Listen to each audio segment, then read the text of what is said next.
Okay, good morning, everybody. For some of us, it's day 2. For some of us, for me, it's day 1. Welcome. I want to start by just saying a special thank you to CCDC, to Emily Graham and Omnicom again for hosting us and allowing us to talk about this very important topic. For me, it's the intersection of a bunch of different things. It's the intersection of a need in the world to think about well-being and how we evoke healthy emotion and behavior in the work that we do. It's about inclusion. It's about what we think of as effectiveness in terms of what we do from a marketing perspective, and it's also about this thing that is changing the world called AI. So I want to start by just introducing this amazing panel. Lori, why don't I start with you? Hello, I'm Lori Keith. I lead emerging media and technology at the Ad Council. If you're not familiar with the Ad Council, we use the power of communications and media to raise awareness on the most critical issues in America. Our core issues today are mental health, substance use disorder and the overdose crisis, gun violence prevention, and hate and bias. Hi, everyone. I'm Alyssa Hansen. I'm Chief Product Officer, Critical Mass. We were part of the Omnicom family, and thank you, Heather, for the warm welcome this morning. We at Critical Mass, we have a deep focus in experience customer design, and my sort of focus specifically is looking at how we use AI and emerging technology to scale and personalize creative assets and content to deliver meaningful experiences for our consumers. Hi, everyone. My name is Carl Willoughby. I'm the Chief Creative Officer of Huntless Chorus in Johannesburg, TBWA Huntless Chorus. It's part of the Omnicom group. I'm responsible for the creative output of the agency. By South African standards, we're quite a big agency, quite a lot of accounts. And yeah, I'm helping just drive the creative product forward. And I think in this world right now, with innovation and all that, there are a lot of different things that's kind of affecting our world. So, yeah. Hey, good morning. Day 1 has been rough. I'm losing my voice here. My name is Mike Roca. I lead our Cross-Cultural Center of Excellence at Omnicom Media Group North America. So I love that we have our Omnicom family here.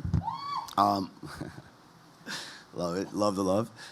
My main role and my team's main role at Omnicom is to ensure that we are upstreaming the importance of reaching and engaging diverse and inclusive audiences. From a strategic perspective down to activation and partnerships. So I'm happy to see a lot of our partners here. And we work very closely, especially with Critical Mass, on a lot of different initiatives. So this is a really important topic, and I'm excited to talk about this. Love it, love it. So we've got 4 very different perspectives, 5 including me, and I think when we put this together, we wanted to have a very different conversation from kind of a lot of the ones that are going on here about AI and the data and the tech and the training of the models, but this is really more of an application and an emotional conversation about how this actually shows up in people's lives and how we can help it show up in a different way, okay? I'm going to introduce myself last because I forgot to do it at the beginning. I'm Tony Hobley. I am the Chief D&I Officer of Omnicom Precision Marketing Group, and I'm also a business lead. And that role of the duality of a role in terms of me being in the business and also being somebody responsible for D&I think is reflective of kind of what a lot of things people are talking about here, which is there's a kind of a convergence conversation going on right now. I think the last few years have been very divergent. There's been lots of things we are talking about and trying to figure out what the change is going to be. I think we're in the change, and now we're thinking about what's the new thing that's on the other side that is actually incorporates all of those things, but it's like a new form, all right? And I think the example I've been using is DOS. DOS, for technical people, when you used to use DOS, and then Windows showed up. And you were like, oh, this thing has all the things, and it's better. And I think this is the conversation I want to have is about the thing that's about to show up is going to be intrinsically different. We're all going to do what we do differently, but it has to have some new stuff inside of it. Inclusion. Marketing is going to play a pivotal role in it. And I want to talk about what is in the implication of AI and how it augments us to do that, and how we judge whether we do it well and inclusively is the conversation we're going to try and do today. Okay? All right. So let's start there. Lori, when we offered you the opportunity to come and talk about this, like, what was your thought when you heard the topic? I was thrilled, honestly, that on a canned stage we were going to be talking about the intersection of AI, inclusivity, and equity. It is an incredible time in the marketing industry where we have this extremely innovative, really revolutionary tool. It presents an incredible opportunity for us to build responsibly, make sure that all diverse identities are part of the process as it's getting built. But it also presents a challenge and a tremendous responsibility to make sure that we do it right. The Ad Council, mental health is a core issue on our docket, and we believe it's our responsibility as marketers to not only ensure that our campaigns are compelling, but that they authentically reach the audiences and the communities that we're trying to reach, and that the content inspires them and that it creates kind of a positive emotional well-being. We want them to be inspired to take action. And I think, as with all marketing content, the AI content should be no different. It should be, human beings should be part of the process every step of the way, from the beginning of creating content to the developing of prompts to the prompt output, and making sure that throughout that whole process, the humans and specifically the communities and the people that you're trying to reach with your creative are involved in every step of the way. So I'm just incredibly honored to be talking about this topic. It's so timely and so important.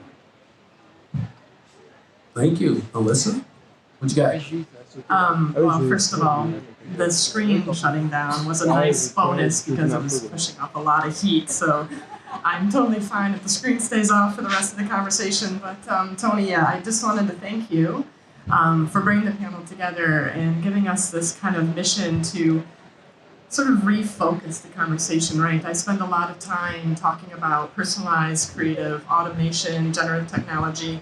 I can speak about content pretty much like the back of my hand, but when I entered into this conversation, I took a moment and I thought, this is humbling, right? Like we often find ourselves talking to our largest clients and sort of our largest stage, and we just sort of are running very quickly in a pace that's all about effectiveness and efficiencies. And there's a huge humanity that I think we're starting to lose some focus on. So Inkwell Beach as well, thank you for everything you're doing. I think it really gives a moment of attention. And so in preparation for this, I spent a little time just looking at some of the obvious. Gender inequality, for instance, is just an obvious thing. We know it's there.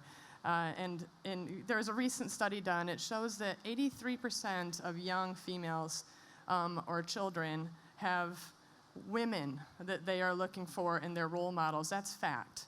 But then when you look in terms of what they're able to find, 7% of the images that they search right now in Google would basically show women in female leadership positions. So we have a huge problem right there in terms of what the reality is versus what the opportunities are that they're able to see. We can take that one step further. We look at something like Wikipedia. Wikipedia is the open source right now for most of our language modeling, where they go to sort of understand their language processing as we train these models. And Wikipedia has under 20% of their notable leaders are females today. So that's just such an obvious gender inequality. And why I went to that direction is, as we train models and we lean on AI, we're going to start looking at what's most predictive. Well, if we're finding, we have these inequalities in our images and we have these inequalities in our language modeling, we have an opportunity here to really take a pivotal moment and stop and just make sure that we're having the right thought and attention on the conversation. So thank you. Thank you, Alyssa. Cool.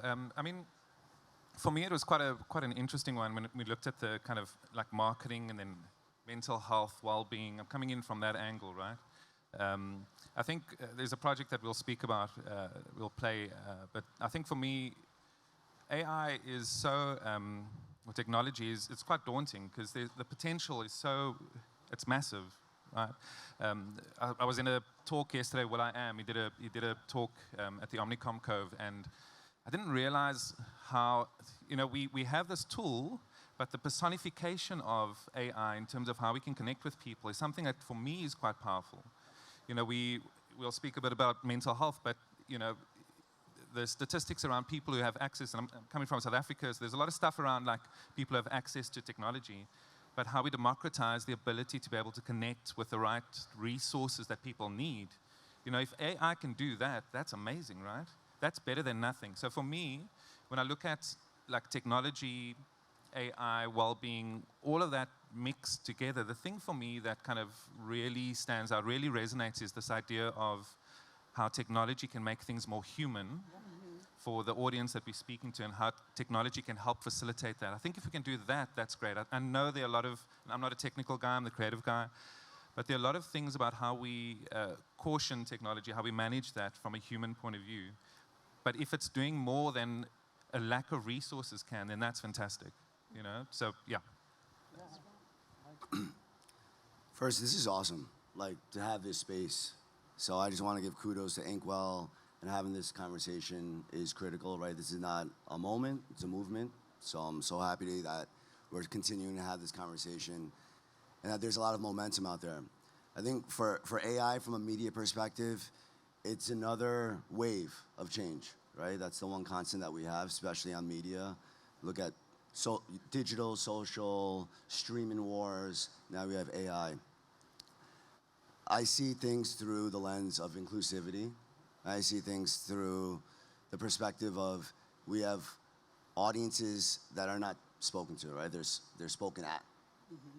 And when I look at AI, I actually am optimistic about AI, right? And you talk about all the work that like Critical Mass is doing with personalization and dynamic creative, and I think that's something that I see as a North Star in terms of how do we start personalizing content creative to really reach and engage these audiences that often just get bypassed, right? I think from an AI perspective also, you look at optimization of media.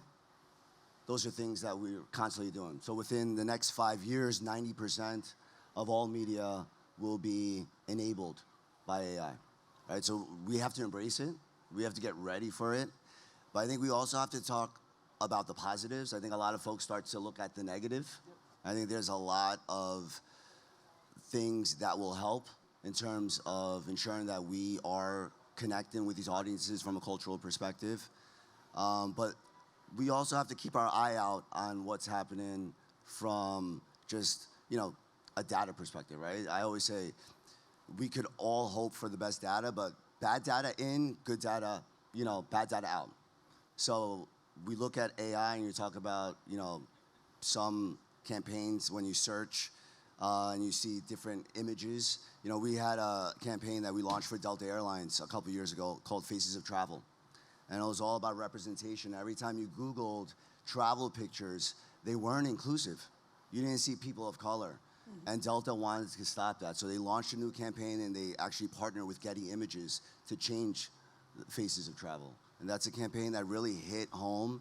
And it's one that really kind of focused on AI in terms of how do we ensure that inclusivity is at the forefront.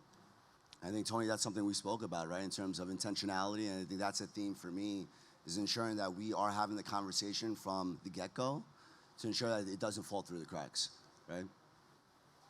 Thank you. This is exactly why we wanted to have this conversation, for very different perspectives and meaningful perspectives on what this is going to be. Does anybody know do y'all remember who Peppers and Rogers were? Like back in like the late 90s, early 2000s, they were like the consulting company that everybody was working with about relationship marketing. And it was all about like sort of longitudinal relationships with people and like being able to understand them, show up in the right moment with the right thing, and how technology was going to enable you. And I'm like, that analogy now is like we've got more data than we know what to do with.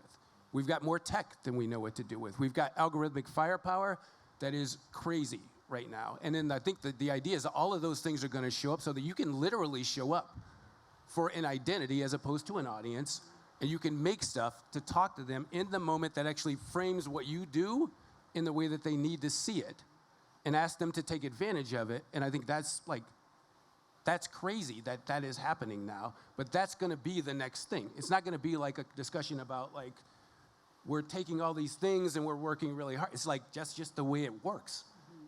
And I think the opportunity for us is to look at examples of how that's showing up now to learn from them. And I think a lot of the nominees, like I had a chance to be on the jury of the Inclusion Awards last night, And all three of the bronze, gold, silver, they all had that intrinsically in their opportunities. So my long way of saying my next question for y'all is, are there examples in the world right now where you think they look like the thing that we should all be aspiring to? And just as an example, I look at the work that Fenty is doing right now. A lot of the work they're doing, a lot of the service design, the services that they're offering, they have intrinsically have inclusion, they have technology, and putting people in a better place or allowing people to see each other in a different way or removing a barrier. They have that in the stuff that they're doing.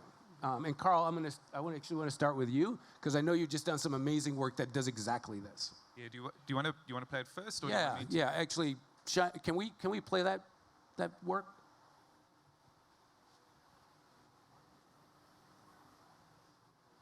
Let's see how this goes.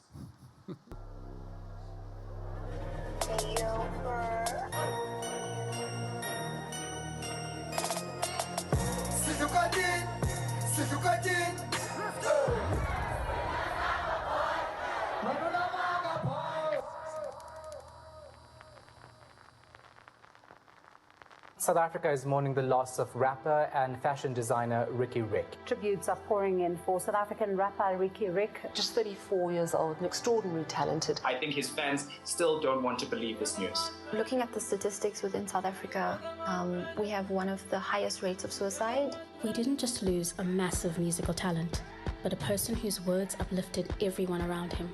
Ricky knew exactly how to lift your spirits. Inspired by Ricky's last tweet, we created Stronger, a hip-hop track that turned Ricky's social media posts into rap lyrics. And with the help of AI, we gave his voice new life. As we scrolled through all the social media posts, we realized that there were song lyrics there. And piecing it all together, we only used Ricky's words. They're all from the post. And now, with the help of AI, Ricky's voice will live on forever and leave people with a message of hope.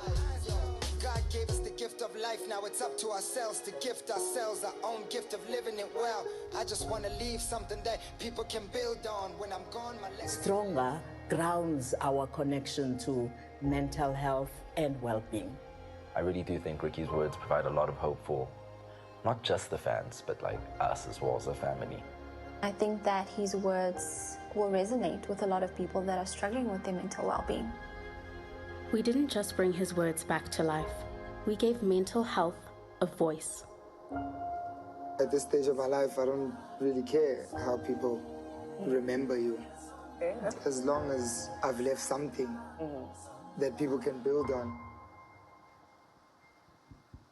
Yeah. Awesome. I mean, I still get like emotional. Not just whenever I see that, it's not just the effort that went into that, but I think the meaning behind that. And I think, Ricky, as an example, is someone who was quite prolific in terms of pushing youth, being supportive of, the South African youth culture. We would not have been able to do that without AI, right? So I think this thing around AI in terms of generative AI, in terms of generating stuff, content is a thing. There's AI in terms of data around information, etc. But for us to be able to regenerate his voice, to bring literally his voice alive was quite a thing. And we couldn't have done that many years ago, unless we kind of duped his voice, So for me, there were a couple of things just in that piece for me that were quite important to note is, when we speak about like inclusion and impact, is that we couldn't, it was quite important for us to not just capitalize on someone, capitalize on a trend, capitalize on an issue from a marketing point of view. We needed to sort of ethically make sure that the message that we put out there resonated. For example, we had a therapist on board, Sanam, and she was there to make sure that the words weren't triggering. So there were a lot of things around that, and I guess that campaign, that kind of more like an example of AI and the power of AI is where we can spread a message of hope, but with the right partnerships, from an inclusion point of view, make sure that we have the right people on board to make sure that the message doesn't trigger any of his fans. So for us, it was quite a powerful campaign, but quite a meaningful campaign for the whole agency. Yeah. Thank you for putting it in the world. It's like I said, it has meaning. And I think a lot of what we're trying to do with this work, with the technology embedded, is making sure that the things we do have meaning for lots of different people, that they can see themselves in that. Actually, Mike, I'm going to go to you, and then I'll come back down to Lori. Actually, first, that was amazing. And it raises a bigger question in terms of purpose marketing, right? I think we are in economic times where a lot of folks are thinking bottom of the funnel type initiatives, where a lot of these types of creatives and campaigns aren't at the forefront where they were just a couple years ago. So I think you brought up a great example of Fenty. I think there's a lot of examples, especially in North America and reaching diverse audiences, where there's these disruptors that are looking at certain white spaces to reach and engage audiences. I think Fenty, I think what Rihanna's doing is amazing. We have a pretty big beauty client at Omnicom where we use Fenty a lot as examples of this is inspiration in terms of how do we create creative that is really meaningful and engaging to these audiences. This campaign, I think, is a perfect example of something that we've been doing a lot from, especially with some of our bigger clients. A few years ago, I see the P&G logo. I had the privilege of working on The Talk, which was a campaign that was beyond its time. And it really did launch a lot of these purpose-driven marketing initiatives. And I think now that we're going into the era of AI, it's only going to enhance that, right, in terms of truly making it more meaningful to these audiences. So I'm looking forward to more of that. I'm trying to see how we can make more space for that, because I know that a lot of clients right now are focused on the bottom line. But these are the types of initiatives that truly create loyalty, right? They break through barriers that no other type of creative does. So kudos to this work. Laura? Thank you, Mike. I think you both touched on two things. I think the personification using conversational AI to be able to directly reach your audience, that is an area that we are exploring right now. If you can imagine, mental health, someone being able to come to our website, specifically talk about their unique situation and get feedback using, powered by AI, using the data that we have on the campaign to specifically speak to their situation. Or gun violence prevention. Someone could talk about the layout of their home, how many kids they have in the household, and be able to get a plan for how they can, store their guns safely. Like, that is going to just be revolutionary for purpose-driven campaigns. And for, the Ad Council, when we look at campaigns that inspire us, I am going to talk about a campaign that actually just launched a couple weeks ago called What Prompted You, by the Creative Theory Agency, which I believe Tayvon George is here. We actually had a sneak peek at the campaign before it went public, and it's a really beautiful illustration of how using the power of AI technology bridged with genuine human connection. What they did is they took diverse identities and real lived experiences, and they put prompts into the AI tool to generate images that reflected those lived experiences. And what they found in the first responses of the prompts is it didn't reflect those experiences, which really underscores the need for inclusive data sets and that the AI tools need to be built with inclusive data sets. And so what they did is they kept iterating. They kept asking more prompts. They were more precise in how they asked it, and eventually got to the image that they felt reflected the lived experience of the person that had that experience. And it launched with beautiful out-of-home work. And I think what it tells us is two things. It's one, the AI tools, all of these big tech companies, Meta, OpenAI, Microsoft, all the startups that are launching AI tools, it's starting now. We can bring inclusive data sets now. We can bring diverse identities to the table now to make sure that these data sets are made with inclusivity and that they're equitable. But then also, when you're prompting, make sure that you're prompting with the people at the table that is going to be developing the content that you're trying to reach, the same audiences that you're trying to reach. And then it's multiple iterations. It's, if you don't get it right the first time, just keep asking the AI until it does get it right. And that's what's going to make the creative resonant and powerful. with those audiences that you're trying to reach. So really kind of going back to the personification, I think this is where AI can be so powerful when matched with a human. It has to start with humans and it has to end with humans, and that's really important. So cheers to you for creating that campaign. It's really powerful. Well said. Alyssa? Thank you.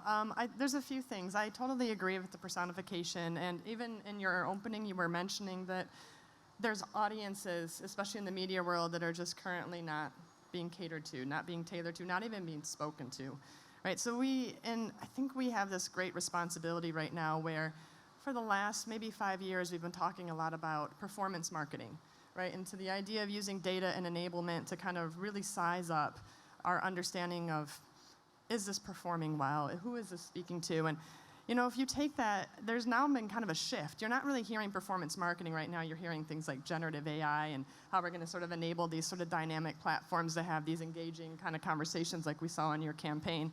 And we really have this moment where we can connect both. It's not an either or, right? Like, to your point, we have more data than we've ever had before. So there is absolutely no excuse for brands to have audiences that they're no longer speaking to. Not only do we know where those audiences are, we know who they are, we now have generative technologies that enable us to make creative that can be tailored to those audiences. Those barriers of production dollars and time and energy and money, I understand that we came from a world where we can maybe make one thing that could speak to many, but now we can make many things that can speak to all. And so that's sort of how we're going to move from this kind of idea of these one targeted campaigns that really feel like off-put to the majority of the humanity that we live in, and now we have opportunities to really create these experiences that feel very bespoke and innate to our audiences that have been neglected for so long. I just want to jump in there because I think that is such a great point. That's been one of the biggest obstacles that we've had, right, from many clients is we just don't have the production to produce a creative to engage these different communities. Right? We only have so much, but now I think with generative AI, that's what I'm optimistic about. You could create that dynamic creative that is culturally relevant. And Laurie, to your point in terms of inclusive data sets, that's something that I'm really keen on because even from a legacy media perspective, we still haven't gotten the data right? If you look at third party, even some first party data, how do you make it more inclusive? So I just want to make sure that from an AI lens that we're scrubbing the right data. Right? And that we're creating that data because that's kind of where it all starts. And that's why these audiences haven't been spoken to because the data hasn't been right. Yeah, lots of vectors. Thank y'all.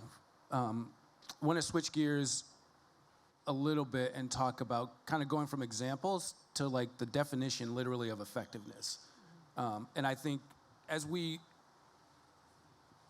looking at, and I'm going to try and connect a couple of thoughts here, so bear with me. But businesses are literally changing their business models and how they create value and the definition of what is valuable to them. We're going through that. We're all going through that right now. And I think the opportunity, as we're changing the definition of what we do, how we do it, who gets to be at the table when we make decisions, and frankly, how we make decisions more from a service, I'm going to talk about service design a little bit, from a service design effectiveness perspective and how marketing fits inside the organization, what it does. And I think our marketing is only getting more and more and more important because it becomes really important in like how you decide you want to show up in the world and the way that you do what you do and the way that you talk to your customers is kind of all getting more weird, like transparent, like more like together. Yeah. Okay, so like that sort of the business is changing, the value that the business creates, how it does what it does, and how inclusion shows up in that, and how we define the effectiveness of marketing. Am I making sense? Yeah. Okay, and then like, so I want to talk a little bit about like, how do we evolve the definition of what effective marketing actually is, beyond the KPIs around awareness and conversion, and like, what are the things that we do to say, is this work actually serving people better? Is it bringing more people into the conversation? Like, what? Like, I'm curious on some thoughts around that. Alyssa, I'm gonna start with you. Okay, Tony. So thank you. I think I'm following. I mean, maybe one thing we can start with is how are we digesting the data, right? And what are the benchmarks we set for what good looks like? So just go with me for a second here. I'm wearing an Aura ring, and I am not a sponsor of Aura, but I am obsessed with this ring. So for those of you who don't know what this is, you wear this, and it tracks all of your biometrics from your sleep to your resilience to your readiness. I got to tell you, my readiness score today is very low. So it's actually telling me to take a nap, so I'm like completely out of harmony with my Aura ring. But the reason why I'm mentioning all of this is I now have more insight to my own personal data than I've ever had. So I have great data intelligence, but that doesn't necessarily mean I have great experiences unless I do anything about that data, right? So the analogy is same for marketing, right? We are storytellers, and we have the ability to influence behavioral patterns, inflect change, and we have to take that responsibility meaningfully. So as we start to receive more data points, and to your point, we have to be very self-reflective if those data points are honest. But then what does that mean, right? How do we create that feedback loop from what we're learning from our creative, what we're learning from our campaigns, what we're hearing from our media effectiveness scores, and how do we actually turn that around to an insight that we can, not just sort of inspire and enable our creative and strategic teams, but how do we actually turn that into a conversation starter? So I think, it's a hard question to answer because it really comes right down to the heart of what brands are finding meaningful in their KPI metrics. And what we are seeing today in critical mass, and a lot of I'm sure you are as well, and your clients, is that it's more than how to sell a car, how to push a telecom. It really is starting to become, am I having the right conversations? Do I have the right sort of metrics involved to make sure that my affinity groups are not going unheard? So yeah, I agree. I think it's a pivotal moment, and I think if now more than ever we have data and we have responsibility to understand what those insights look like. Thank you, Alyssa. Carl? Yeah, I think we're at a point where technology is shaping culture, and I think culture is shaping technology, and the two are kind of coexisting together. I think the metrics that we're looking for are also quite important, depending on the nature of the communication. I think including from a DEI, mental wellness, health point of view, including the right mental health impact metrics are important. Inclusivity, the right metrics are important. And then as I'm saying this from a brand point of view, but if you're a brand, you've got to look at how all of those coexist. Now it's not just impressions or reach, or it's about what is this brand doing for the consumer at the end of the day. To use Ricky, one of the key things for us was for the foundation was how do we make sure that we democratize access to therapy in a place where people don't have the luxury, where therapy comes at a premium, right? So in our world, there are people battling every day. So that's the cultural need. How do we use technology to help address that cultural need? And the solution in that space was we partnered with a digital-based, chatbot type app that could connect with an audience, could connect with someone who's battling, struggling, triggered, and serve solutions, help direct the conversations in the right way, right? So I think there's something interesting from a mental health, inclusivity, et cetera point of view, how that and technology coexist. The two can't not exist together. Mm-hmm. Yeah. Amen. I love that. Mike? Wow. If I had an Aura ring, I would probably be dead right now. Look, I truly believe that the marketing funnel has collapsed. And I have empathy for many of our clients and for marketers because they walk a tightrope in terms of looking at short term and then long term.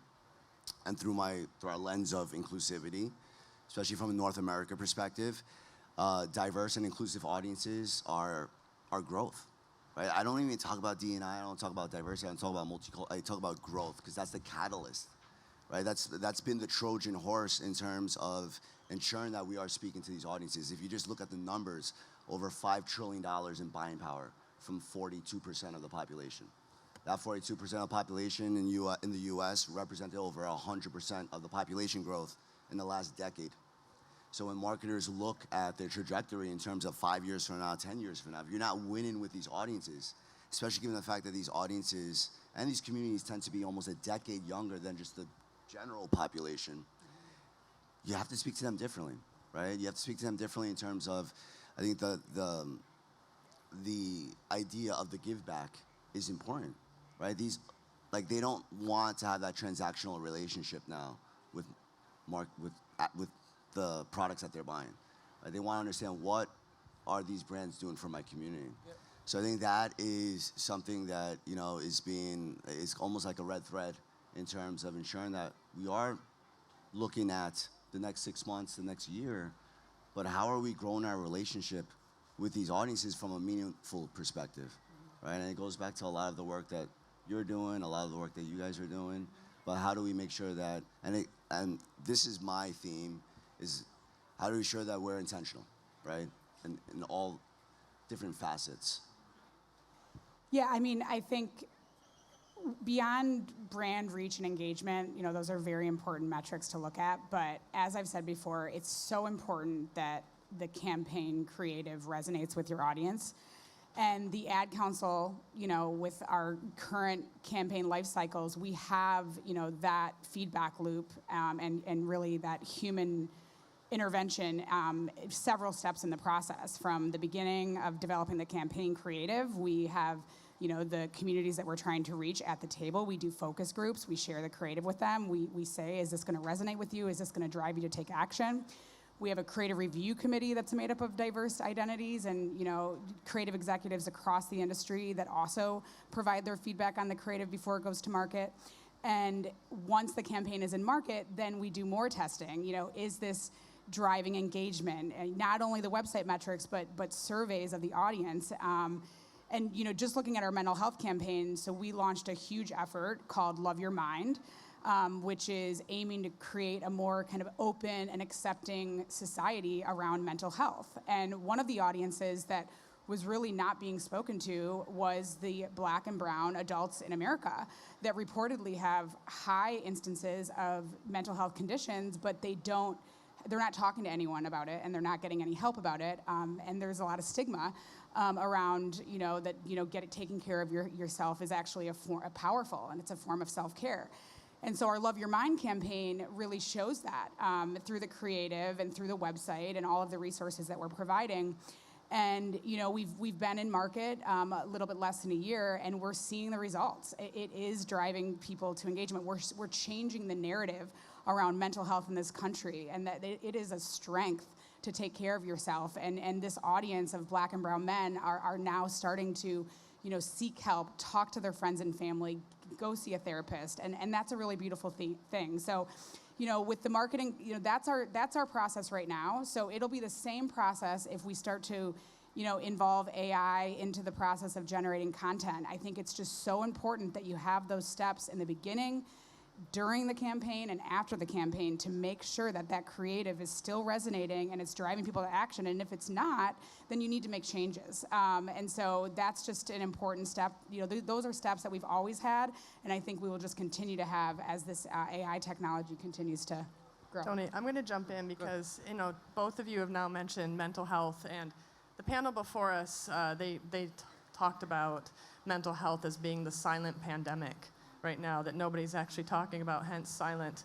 And they threw out a quote that stunned me. Every 5 seconds, somebody on this planet takes their life. That's some grounding numbers. And I know we talk about marketing and we talk about campaigns, but really the broader aperture here is we're talking about technology. There are not enough therapists on the world today that can handle something of that magnitude, and there's not enough time to train enough therapists to handle something of that magnitude. So how do we bring this back to, what we can do, right? So, to your point, these campaigns that are out there sort of utilizing technology, chatbots that can be trained to start giving people the mental therapy they need. I know it seems foreign, but I'd rather have something there than nothing, right? As sort of a stopgate to make sure that we're putting sort of our arms in technology in these campaigns that bring awareness to conversations that have been silent for too long. So really amazing opportunities for us in the health group and well-being awareness. Absolutely. Thank you. Again, perfect example of why we're having this conversation. Just to finish the thought on KPIs, and then I'm going to talk about collaboration a little bit, but when you think about what we're all trying to do, or how John Wren says we are moving from becoming an advertising company to a marketing and sales company. And I think that is a perfect example of sort of the longitudinal sort of switch in terms of we're trying to focus on how we actually help our clients show up at the right time and sort of move beyond the idea of we're doing the creative to like we are actually solving a problem for people. And like you just said, Alyssa, in a way that actually puts them in a better place. But what I'm going to do is talk about like if the metrics start to be more about share of wallet, if they start to be more about which audiences are we bringing in, where the growth actually is. Like you just made the point about how the population is changing. As a marketer, I want to understand how am I doing a better job about bringing the people in where the growth is and where the LTV, the long-term value is, and how am I monetizing that from a ARPU perspective. It's almost like like everybody's going to be a software company in a weird sort of way in terms of the way you're looking at the journey and how you can show up. So that's kind of what I mean is about like inclusion. It's not about like, is my work per se inclusive? It's more about, is it bringing in the people where the opportunity is? Okay, and now do they see themselves in the things that I'm designing and I'm making? So if that is the place we're going, I have a question about how does marketing collaborate with other parts of the organization, whether it's D&I, whether it's the technology team from an A&I perspective, but how do you sort of change the process so that you're working differently? And like it's more of like a natural muscle to be able to go to the D&I team and say, hey, I've got this data set and it's giving me these results. How do I write this prompt? How does this thing show up in the UK versus the US? Does this like offend someone? Do you see what I mean? Yeah. Let's talk about that for a minute. What do y'all think? Yeah, I mean, I can talk about Ad Council's process. So last October, we built an integrated AI task force with a team that represents emerging media and tech, which I lead, our IT department, and legal. And what we've been doing is building out both internal and external AI policies because we work with a large partner network that's developing content on behalf of these campaigns. But what we also did is we built an internal testing cohort of about 30 employees, and it's a representative across every department at the Ad Council, diverse identities at the table. And what this cohort is helping us do is test and experiment with different AI tools. For example, right now we're testing Microsoft Copilot across the organization. We have trained every employee on AI ethics, how to identify biased content, and then we have weekly survey assessments for them to share their feedback. And it's representative of all levels because AI tools cannot just be for the few. We need to really widen the inequities through AI to make sure that everyone is using the tools at the organization and they're using it in different ways to drive productivity across their work streams. We also have a weekly Friday office hours for people to come in and share their experiences. And what we're doing with that is it really fosters really connection and collaboration amongst the whole organization on these AI tools, what we're learning, what are the challenges, what's the feedback that we can give back to our partners. And I think that that's really critical to just make sure that anytime you have a task force, especially as it's relating to new technology like AI, you need to have everyone at the company needs to be representative, all levels, all diverse identities, because their perspectives are going to be different in terms of how they use it and their experience with the tool. And so, we believe at the Ad Council just to be transparent as well around your DEIB journey. It really allows for employees to feel like they can open up, they can share their real experiences, and that is just the culture that we're really trying to kind of have at the Ad Council.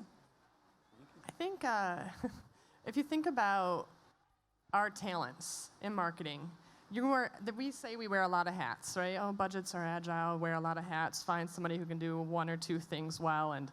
But if you think about, you will not find a single person that will be an expert in all things creative, strategy, client delivery, activation, production, content, tech. But you will find a model that will be able to do all those disciplines at the highest level of functionality. And while these models need to be trained responsibly and these sort of guardrails have to be in place, it will be a very short period in our future where everybody will have access to these mega models, whether there be mega models trained on brands, mega models trained on your own company's policies, from everything from HR to activation and delivery of how you're working and through your different processes. So that's going to really change the way we collaborate as teams. Right, because now you kind of have, as Microsoft Copilot, I look at it as almost like a Copilot concierge that you'll have at your back pocket that enables anybody in a discipline to have access to basically the highest level of intel and cross disciplines. So while I don't exactly know what that future looks like, I do think what it's going to do is it's going to force a lot of collaboration. Collaboration across teams, it's going to break down silos. It's definitely going to break down silos between the way we work amongst each other and these integrated kind of coming of ways of proximity of our clientele and how they work with us.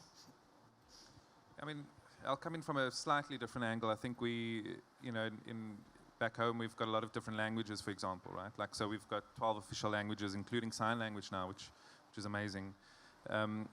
We've got to, when we do communication, just speaking from a comms point of view, we've got to make sure we've got the right people who are speaking the right language for the audience, right? Because relevancy is quite a thing, you know? So if you don't have the right people to speak to the audience, you don't understand the insights. You don't understand what really resonates with that audience. And for me, relevancy is a slam dunk when it comes to efficacy.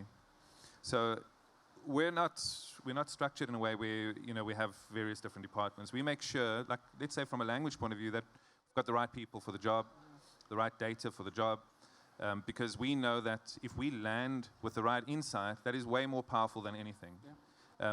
We've had instances, for example, we've got the wrong team on a job, and it'll take you 2 weeks to get to the end point. And now today, if you've got the right person, you can get there immediately, right? So I think if we use that as an example with data and the way the business is structured, you've got to have people who understand the audience, the data that understands the audience, that we as marketers can kind of connect with them properly. Yeah. I want to build on what Alyssa was mentioning, because I think subject matter expertise and the investment in those resources is critical. Because I do foresee a future where there will be these groups of experts that know their area like the back of their hand, right? So from an inclusive perspective, that's what my team does. It's hard to sell in those resources. When you think about just like the ordinary scope of work and all the things that agencies have to deal with, but it's becoming more and more relevant, right? Because just like you said, in terms of, you know, from South Africa perspective, from the North America perspective, you look at these audiences, there's 63 million US Hispanics. 80% of them have the ability to speak Spanish, and they're fluid in and out, right? If you look at the Black African American population, the fastest growing segment is coming from the Caribbean and from Africa, right? And you look at the Asian population, they've now eclipsed US Hispanics in terms of being the fastest growing population. And when you talk about Asian, I hate using that word because it covers such a mass population, but that's becoming more important. If you look at the headlines last week, I think Scarlett Johansson sued OpenAI for the use of her voice. I think voices, and when we talk about language, accent, it's going to become more important when we talk about AI, right? So I think those are areas that are going to become critical from the onset in terms of bringing the right people to the table.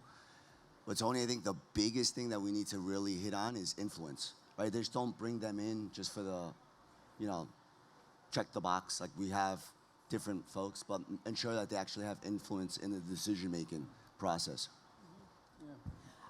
I also want to just share, I think that we're all in learning mode when it comes to AI, and so I think it's really important that the industry share best practices. Like, I'm just kind of learning about your approaches here, and I think that will help all of us. If an agency or a media company or a brand has developed a process that works for them, share it. You know, I think that people can be inspired by you. I just learned yesterday on a Media Link panel, Nike shared that they built, I think it's called Blind Spot DEI, that they run all of their campaigns through to make sure that they are not misrepresenting any audiences, or that, you know, audiences are, you know, going to be compelled to take action on this piece of creative. And I'm like, okay, I want to reach out to Nike and learn more about that. So please, I encourage you, if you found something that works for your company, share it with the industry so we can all learn together. Thank you, thank you. Actually, there's a company I'm going to introduce you to that's Awesome. using AI to do exactly what you just talked about. Yeah, it was really cool. I'm going to forego the last question because I want to get to the audience a little bit, but I wanted to just close by saying what I got from this conversation, which was the the idea of changing the way I think about things, as opposed to it being like, how do we just do marketing better? It's really about thinking differently, a lot differently, about what marketing is and what it can do and be, given this amazing technology. But I'm really thinking about, like, we need to change the way we're thinking about what we're doing, and put a different lens on it. And I think when you do that, we're already seeing a bunch of examples of how you literally can change people's lives and also generate growth and opportunity at the same time. They're not disparate things. They can be the same thing, and we just need to think about them intrinsically like that. Okay? Are there any questions in the audience? I wanted to just make sure we got an opportunity to get y'all in this before we wrap. Anything? All right. Any closing thoughts before we go? Just a thank you to you, Tony. Thank you for facilitating, guiding the conversation today. It's awesome. And thank you to everyone for being here and listening. Yes, thank you so much. Thank you all. Have a good day. Thank you, Tony.